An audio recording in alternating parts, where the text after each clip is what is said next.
Was getting ready to start this to do my test on it, discovered it won't run. We're at 7.71 volts in the battery.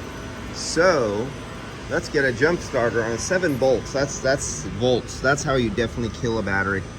And when you have a battery that is like 4 years old and it's approaching the end of its death, like this one here, what happens is your plates are already degraded, and this is where you draw the voltage down. The battery sometimes does not recover, and the customer drives, they'll jump start this battery, they'll give it to the customer, and many times the customer will go and it'll either be overnight or a few days or a week later, the battery just dies 100%. The customer goes out to start their car and they're dead, because it's like the straw that breaks the camel's back. You know, something is just, it's just ready to go.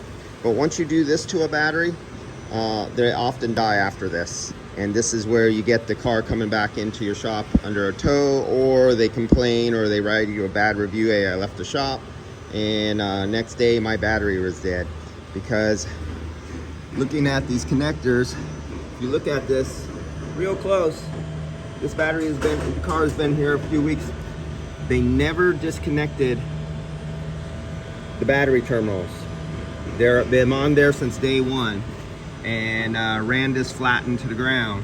So now this customer has a dead battery. Yeah, it'll jump start, it'll start, but this is what happens. And they die later. They don't die while they're in the shop.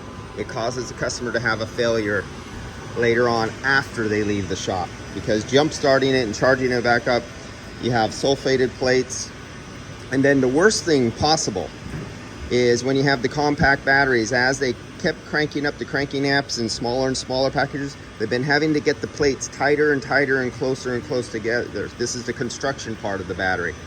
And they put in starting amps into a battery trying to jump start it and charge it up really fast, and they heat up the plates, and the plates distort, and if there's any rubbing or wear in the insulator layer between two plates, as the plates heat up, they expand and they warp, and two plates can warp and touch through the insulator where it rubs through and short out two plates.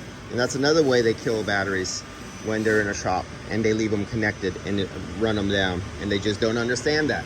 And you know what? Sometimes the batteries will pass after they're all charged up. Those really expensive $2,000 and $3,000 battery testing instruments, it'll pass that test. But what test will it not pass? If you pop the caps and you do a cell-to-cell test, it'll fail that test between two cells. See you guys later.